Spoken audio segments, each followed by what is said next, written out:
pasal hinan ka chan ti to he hin la nang zalin pathin hinga palung lam hol di ki pan tang ka ti ni ngai dam min ka khel na ho hi Christian hin ko sim do na di leya hi pathin chu chun le zu a hi zu palung thai na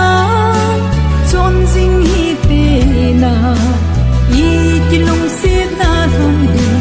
lo bom chu da hen Krista zao lo lung se hin ko a quý lung thầy đinh dòng khát xa pun te tao dinh hi te na go ba vang bo na di Christian in sung nom chu isem do na di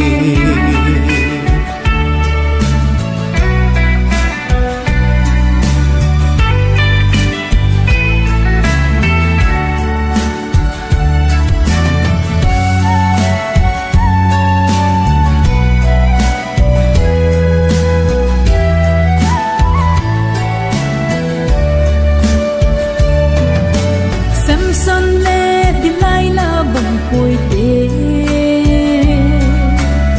Isaac le Rebecca hin ho bang son lệ khăn min dòng năm pi trôi sang đi mi vẹt duy thầy hin khô bằng đi tê Christian hin khô xem đó na đi lấy ya y pa thiên chu chun lệ zo a hi zo pa lung thầy na chong jing hi te na i kilung se na hon hi lo bang chu da hen Krista zao lo lung se hin ko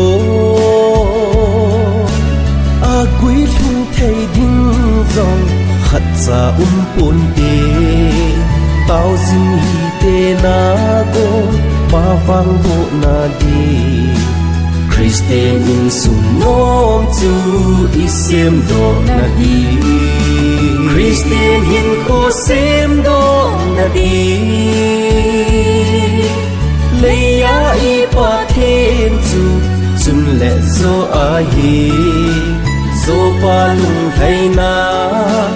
chong jing hi te na i kilung se na hon hi lo bang chu da hen Krista zao lo lung se hin ko a quý lung thầy đinh dòng khát xa pun te tao dinh hi te na go pa vang go na di Christian in sung nom chu isem do na di Christian in sung nom chu isem do na di